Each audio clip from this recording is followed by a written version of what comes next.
Exam Hindi official में आपका स्वागत है।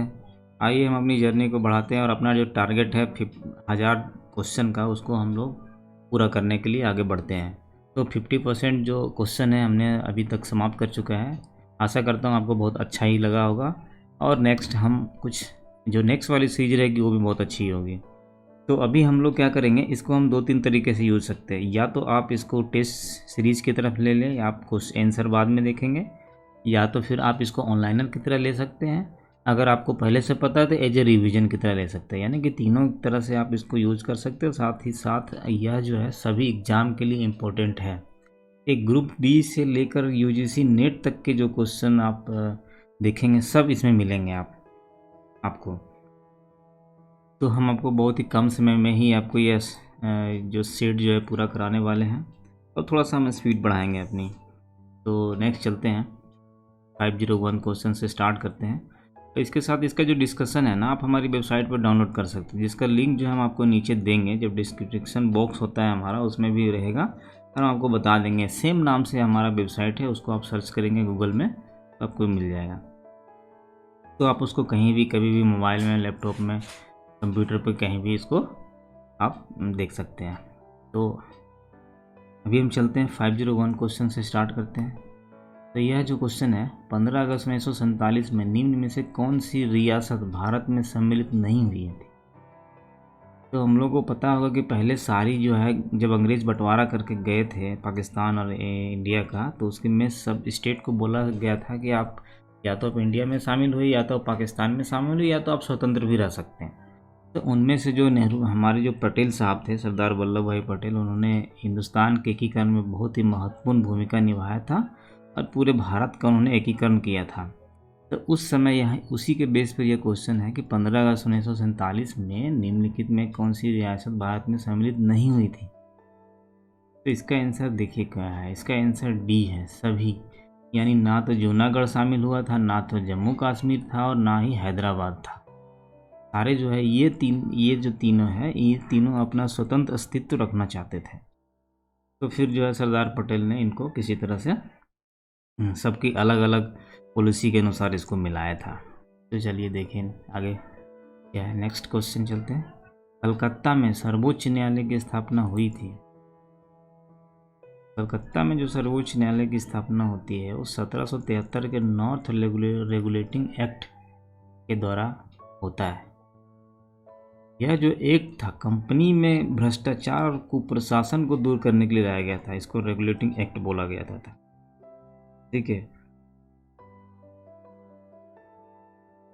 अब इस एक्ट में क्या क्या प्रावधान थे? इसमें क्या था कि कलकत्ता के अंतर्गत पहले क्या था कि मद्रास प्रेसिडेंसी अलग थी, ठीक है, बम्बई अलग थी। तो अब कलकत्ता के अंदर बम्बई को शामिल करा गया था और साथ साथ में मद्रास को, यानी कि ये कलकत्ता के अंदर हो गए थे इस रेगुलेटर एक्ट के द्वारा। और इसमें एक सुप्रीम कोर्ट की स्थापना की गई थी। फिर क्या था, अब सुप्रीम कोर्ट की स्थापना हो गई, हम लोग हाई कोर्ट के बाद कहाँ जाते हैं? सुप्रीम कोर्ट में जाते हैं। हाई कोर्ट के ऊपर है सुप्रीम कोर्ट। लेकिन यहाँ पर सुप्रीम कोर्ट के ऊपर कौन होता था? सुप्रीम कोर्ट के ऊपर होता था प्रीवी काउंसिल। प्रीवी काउंसिल मतलब सुप्रीम कोर्ट के ऊपर जो अपील करते थे, प्रीवी काउंसिल में होता था। नेक्स्ट क्वेश्चन जो, अवध के स्वातशाही राज्य का संस्थापक था। नहीं, अवध का जो स्वतंत्र था अवध, उस समय का संस्थापक के बारे में पूछ, तो ये शहादत खां बुरहानुल मुल्क था। यह जो थे अपना स्वतंत्र रूप से सत्ता स्थापित किया था यहाँ पर। और इसके बारे में हमने पिछले टेस्ट में भी बहुत सारे डिस्कशन किए हुए हैं। यह जाट के विरुद्रोह जो होता है इसके समय में हुआ था। ठीक है, नेक्स्ट क्वेश्चन चलते हैं। बंगाल के निम्नलिखित शासकों का सही कालानुक्रम क्या है? तो यहाँ पर जो बंगाल का शासक का क्रम आता है, इसका आंसर हो गया ए, यानी कि 2134। यानी कि मुर्शिद कुली खां पहले हो जाता है, फिर सुजाउद्दीन हो जाता है, फिर जो है अपना सरफराज खान हो जाता है, फिर बाद में अली वर्दी खान हो जाता है। नेक्स्ट क्वेश्चन चलते। नादिर शाह ने भारत पर आक्रमण किया था। यह वेरी वेरी इंपॉर्टेंट क्वेश्चन है। तो यहाँ पर नादिर शाह जो आता है 1739 ईस्वी में आता है।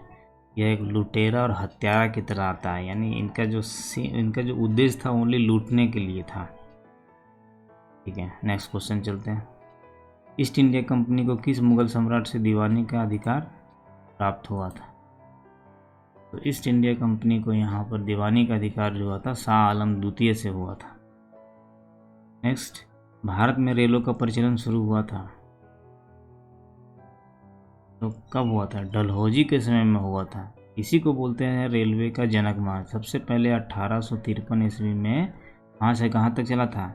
याद कीजिए, महाराष्ट्र में बम्बई से ठाणे के बीच में चला था। नेक्स्ट क्वेश्चन चलते हैं। स्थायी बंदोबस्त लागू किया था? तो स्थायी बंदोबस्त जो लागू किया गया था 1793 ईस्वी में लागू किया गया था।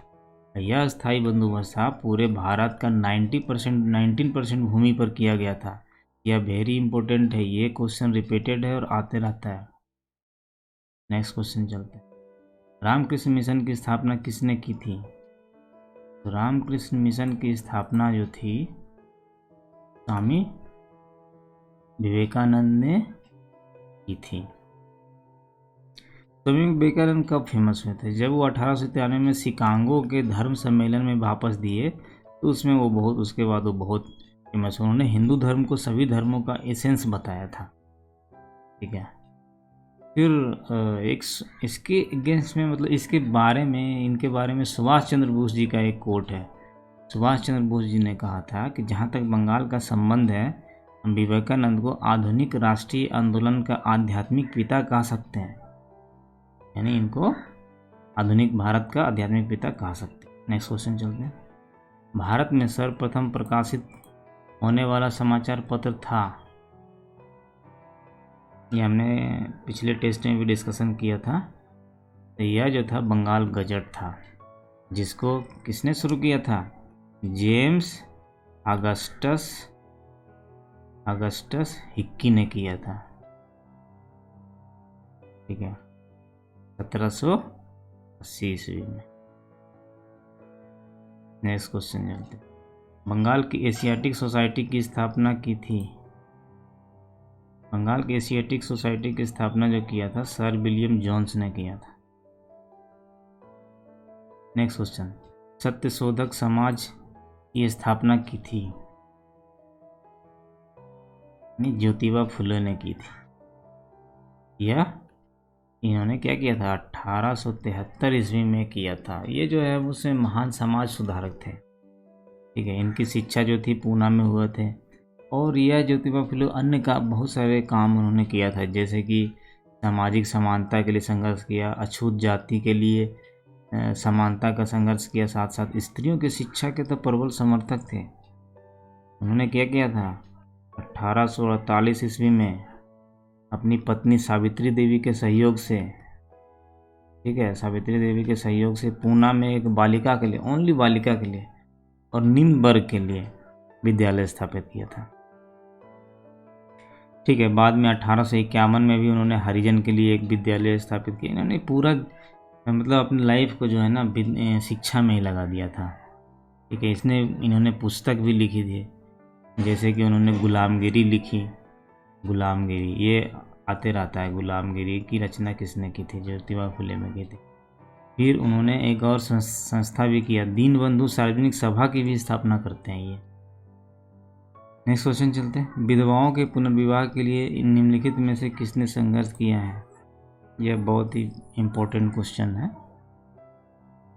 और ये थोड़ा कन्फ्यूजन भी होता है।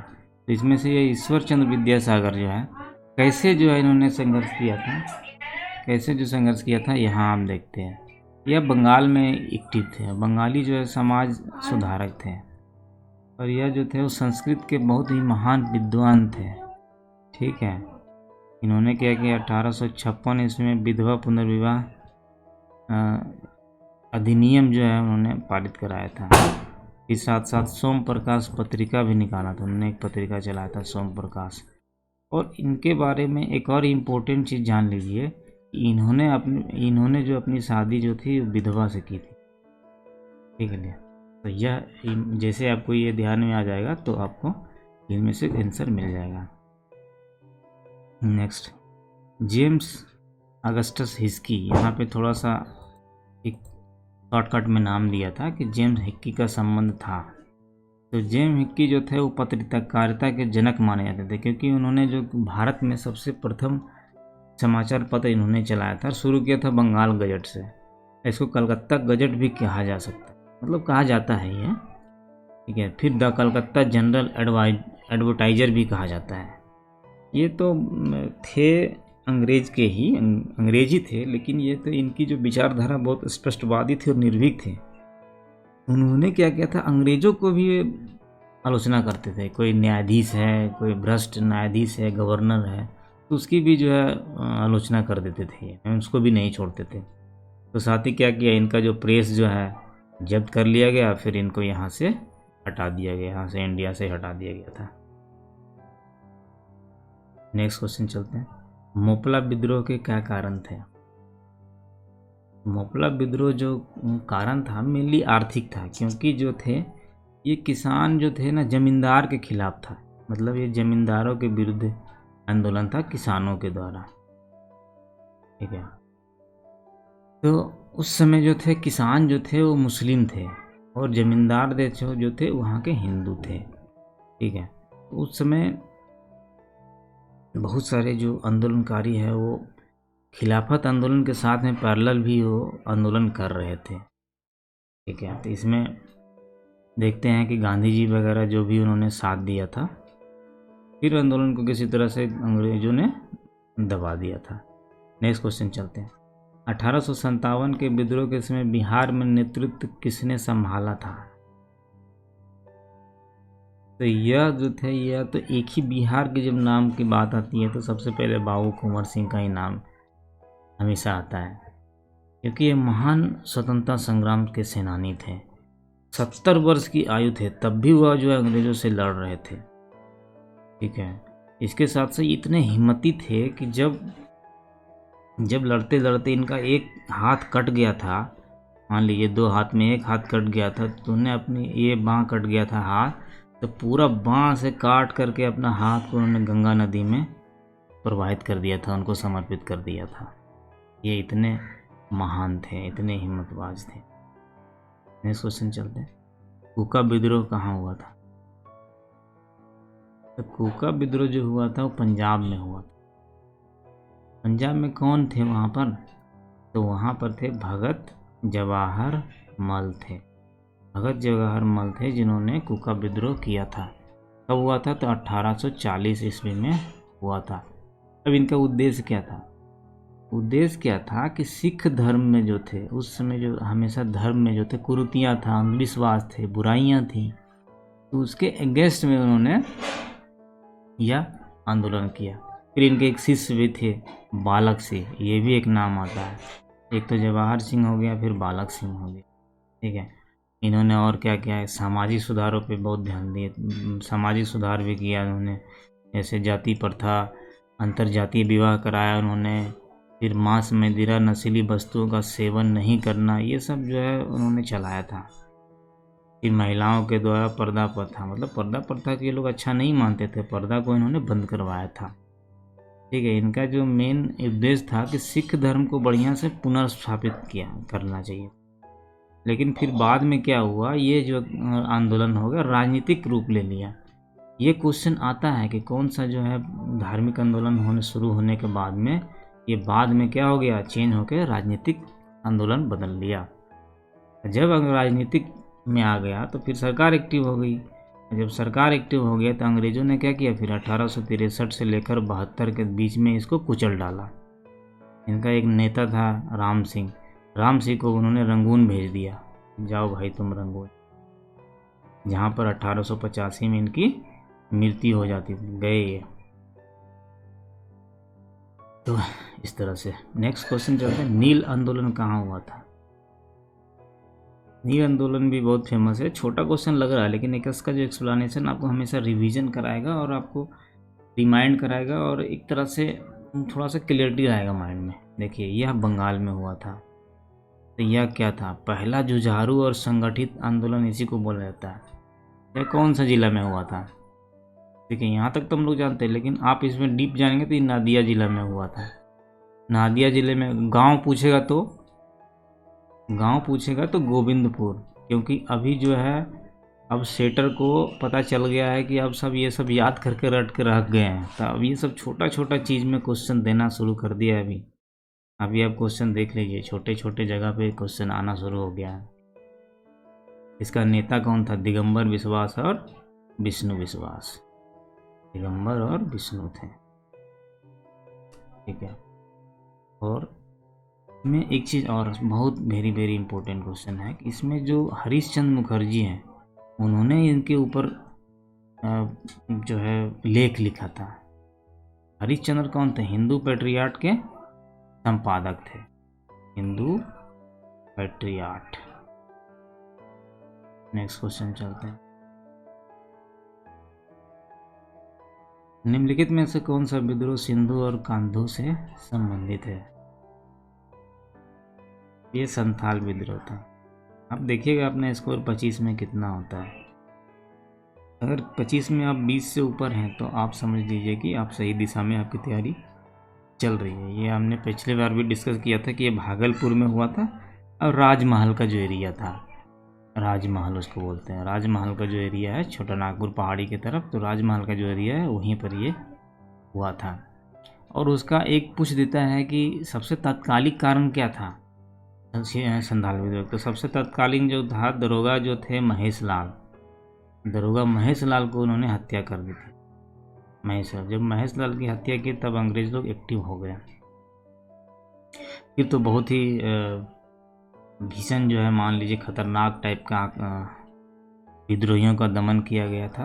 और विद्रोही भी अपनी तरफ से उन्होंने बहुत सारा नुकसान कराया था। रेल, डाक, तार सबको जो है उन्होंने सबके ऊपर क्षति पहुंचाई थी, ठीक है। फिर बाद में 1856 में जाकर कमिश्नर ब्राउन आया और मेजर जनरल लॉयड आया। इसने जो है सिंधु गांधू को पकड़ के फांसी पर लगा दिया। नेक्स्ट क्वेश्चन चलते हैं। 1857 ईस्वी के विद्रोह से तत्काल पूर्व निम्नलिखित में से कौन सा विद्रोह झारखंड में हुआ था? देखिए सेम क्वेश्चन को उन्होंने दूसरी तरीके से पूछ दिया है। तो क्योंकि 1856 में हुआ था, कौन सा विद्रोह? यही संथाल विद्रोह। तो यही सब तो आपको समझना है। आपको आंसर पता है, इन्हीं चारों में से है, लेकिन ये ढूंढना जो है ये कैसे संभव होगा? जब आप प्रैक्टिस करेंगे, जितने तरह के क्वेश्चन का प्रैक्टिस करेंगे उतना आपको एक्सपीरियंस बढ़ेगा। बाकी सब कहानी वही है। नेक्स्ट चलते हैं। गदर पार्टी के संस्थापक कौन थे? देखिए ये रिपीटेड क्वेश्चन है, हमारे पिछले टेस्ट में भी आया होगा। गदर पार्टी के जो संस्थापक थे लाला हरदयाल थे, लेकिन दूसरी तरह से दूसरा टाइप का क्वेश्चन होगा।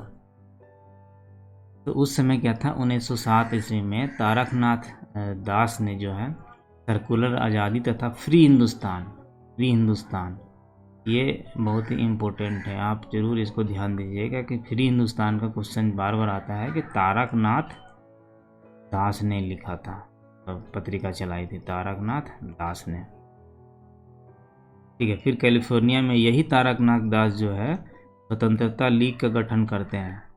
स्वतंत्रता लीग का इन्होंने ही गठन किया था, ठीक है। फिर सोहन सिंह भकना जो थे 1913 में, वही अमेरिका में ही हिंद एसोसिएशन ऑफ अमेरिका बनाया था उन्होंने। ये सब रिवीजन कीजिए, ये सब आपको जरूर आता है, आते रहता है, ठीक है। नेक्स्ट क्वेश्चन चलते हैं। ब्रिटिश सरकार के विरुद्ध खिलाफत आंदोलन प्रारंभ करने का निम्नलिखित में से मुख्य कारण था? तो खिलाफत आंदोलन एक्चुअली इंडिया के कोई भी घटना से संबंधित नहीं था। यह जो था तुर्की के साथ मित्र राष्ट्रों की अपमानजनक संधि की थी, इसीलिए जो है यह घटना खिलाफत आंदोलन हुआ था। उस समय क्या था कि जो उस समय तुर्की में खलीफा का होता था, वो खलीफा जो क्या करता था, पूरे विश्व में एक ही खलीफा होता था और उसी के अंतर्गत सब लोग शासन करते थे और उन्हीं को मानते थे कि हमारा टॉप वही है। तो वह ब्रिटिश सरकार क्या हुआ था, युद्ध में लड़ाई किया, वो जीत गया और उसको क्या किया, विघटन कर दिया, खलीफा का पद ही हटा दिया था उन्होंने, ठीक है, तभी इसके अगेंस्ट में खिलाफत आंदोलन हुआ था। नेक्स्ट क्वेश्चन चलते। सुभाष चंद्र बोस को आईएनए यानी आज़ाद हिंद फौज का नेतृत्व सौंपा था, यानी कब सौंपा गया था? तो 1943 ईस्वी में सौंपा गया था। ठीक है, सबसे पहले जब सुभाष चंद्र बोस को 2 जुलाई 1940 में जब उनको गिरफ्तार करके बंद कर दिया गया, यानी कि उनको नज़रबंद कर दिया गया, नज़रबंद कर दिया गया, तो क्या किए वो 17 जनवरी 1941 को गायब हो गए। वो भेष बदलने में बहुत ही माहिर थे। ठीक है, वो भेष बदल कर निकल गए और फिर अफगानिस्तान, पेशावर, काबुल, मास्को होते कहाँ पहुँचे? जर्मनी। ठीक है, जब जर्मनी भी पहुँचे, हिटलर से भी बेमुकर मुलाकात कर लेते हैं। ठीक है, इतने ही महान शख्सियत थे वो। फिर बर्लिन के जर्मनी में जाकर, रेडियो में जाकर वहाँ पर अंग्रेज़ के विरोध में बोलते हैं, यानी रेडियो पर भी उनको बोलने दिया जा रहा है। तो उस समय क्या था, टोक्यो सम्मेलन में रास बिहारी बोस में भी थे। उस समय रास बिहारी बोस, सुभाष चंद्र बोस नहीं, ध्यान दीजिएगा, रास बिहारी बोस जो थे वह जो है भारतीय सेना के अफसर के द्वारा वहाँ पर जो थे, वहाँ पर भारतीय राष्ट्रीय सेना संगठित करने का प्रस्ताव पास करवा दिए। ठीक है, और उन्होंने ही, रास बिहारी बोस ने क्या किया था? रास बिहारी बोस ने इंडियन नेशनल आर्मी का गठन किया था, यानी आईएनए। और सुभाष चंद्र बोस को 2 जुलाई 1943 को जब ये सिंगापुर पहुँचे, सिंगापुर में सुभाष चंद्र बोस, तब इनको 4 जुलाई को क्या किया? 4 जुलाई को 1943 को सर्वोच्च सेनापति बना दिया कि अब तुम ही सर्वोसर्वा हो। सुभाष चंद्र बोस ये बन गया। ये सब इम्पोर्टेंट फैक्ट है, थोड़ा थोड़ा से माइनर मिस्टेक में फंसाता है और हम लोग फंस जाते हैं। पुस्तक इंडिया विंस फ्रीडम किसने लिखी थी? तो मौलाना अब्दुल कलाम आज़ाद ने लिखी थी इंडिया विंस फ्रीडम। तो क्या है, ये कहाँ के थे? ये भी क्वेश्चन कभी कभी आती है। भारत के नहीं थे, 1888 ईस्वी में मक्का में जन्म लिया था इन्होंने। ठीक है, 1898 में आकर यहाँ पर आते हैं ये। और क्या क्या करते हैं? इंडिया विंस फ्रीडम तो लिखा है, साथ साथ में अल हिलाल पत्रिका का भी संपादन करते हैं। ठीक है, फिर 1940 में रामगढ़ में कांग्रेस के सबसे युवा, सबसे कम उम्र वाला यही बनते हैं, सभापति बनते हैं। ठीक है, फिर शिमला सम्मेलन में भी भाग लेते हैं। इतना सारा इम्पोर्टेंट फैक्ट इनके साथ में जुड़ा हुआ। शिमला सम्मेलन में भी भाग लेते हैं, विभाजन का विरोध करते हैं, भारत विभाजन का विरोध करते हैं, विभाजन विरोधी थे ये। साथ ही साथ में जब भारत आज़ाद हुआ था तो उसमें क्या हुए थे? शिक्षा मंत्री बने थे ये, शिक्षा मंत्री बने थे ये। ठीक है, ये राष्ट्रवादी मुसलमान थे और हिंदू मुस्लिम एकता के समर्थक थे। नेक्स्ट हमारा लास्ट क्वेश्चन है कि कांग्रेस ने किस गोलमेज सम्मेलन में भाग लिया था? ये इम्पोर्टेंट है। लग रहा था कि कांग्रेस तो सब में शामिल होगी, लेकिन नहीं। आप यहाँ पर ध्यान दिए, यहाँ पर जो उल्टा हो गया, यहाँ पर ये द्वितीय में ही सम्मिलित हुई थी। दूसरा गोलमेज सम्मेलन में जो लंदन में हुआ था, और उसमें एकमात्र कौन थे कांग्रेस के? याद कीजिए, जरूर ध्यान होगा, एकमात्र गांधी थे। ठीक है, बाकी कोई कांग्रेस का नहीं था। फिर उन्होंने क्या किया था? दक्षिणपंथी नेता विंस्टन चर्चिल ने थे उस समय, ब्रिटिश सरकार की आलोचना करते हुए कहा था कि वह यानी सरकार देशद्रोही फकीर को बराबर का दर्जा देकर बात कर रही है। मतलब वो बोल रहे थे, विंस्टन चर्चिल जो ब्रिटिश सरकार के गवर्नमेंट के विपक्ष में थे, बोल रहे थे कि तुम जो है इतने बड़े होकर, सरकार होकर, तुम गांधी जी फकीर से बात कर रहे हो। सोच लीजिए गांधी जी की कितनी महान शख्सियत थी उस समय। ठीक है, यह जो सम्मेलन था ये असफल हो गया था। ठीक है, क्योंकि सब लोग आपस में ही लड़ रहे थे कि भाई मेरे को इतना सीट चाहिए, निर्वाचक मंडल के लिए उन्होंने अपने आप से लड़ रहे थे। इसीलिए इसमें कुछ इम्पोर्टेंट चीज़ और है, जैसे कि क्या हुआ था कि उसमें मदन मोहन मालवीय MMM और एनी पेशेंट जो था वो अपने खर्चे से, माने अपना खर्च से शामिल हुए थे, यानी कि पार्टी का किसी का पैसा नहीं लगा था। यह क्वेश्चन आता है, ठीक है। फिर इसी गोलमेज सम्मेलन में एक स्टेटमेंट जो है वो बहुत ही फेमस है, फ्रैंक मोरेस का। फ्रैंक मोरेस बोलते हैं गांधी जी के बारे में कि अर्धनंगे फकीर के ब्रिटिश प्रधानमंत्री से वार्ता हेतु सेंट पॉल पैलेस की सीढ़ियां चढ़ने का दृश्य जो था अपने आप में एक अनोखा और दिव्य प्रभाव उत्पन्न कर रहा था। इसके साथ ही 25 क्वेश्चन हम अपने यहाँ पर समाप्त करते हैं, और हमारा यह वेबसाइट है, इस पर आप चले जाइएगा, इसका पूरा डिस्कशन आपको मिलेगा। Thanks for watching. और अगर आपको यह वीडियो अच्छा लगा है तो आप ज़रूर सब्सक्राइब कीजिए। इसी तरह के वीडियो लेकर हम नेक्स्ट फिर हाजिर होंगे, और आपको सब कुछ फ्री एजुकेशन देंगे हम, हमारे जितना हो सकता है। कुछ तो आप डिमांड कीजिए, जैसे ही डिमांड करेंगे हम आपको ज़रूर उस पर काम करके आपको देंगे। अभी के लिए धन्यवाद।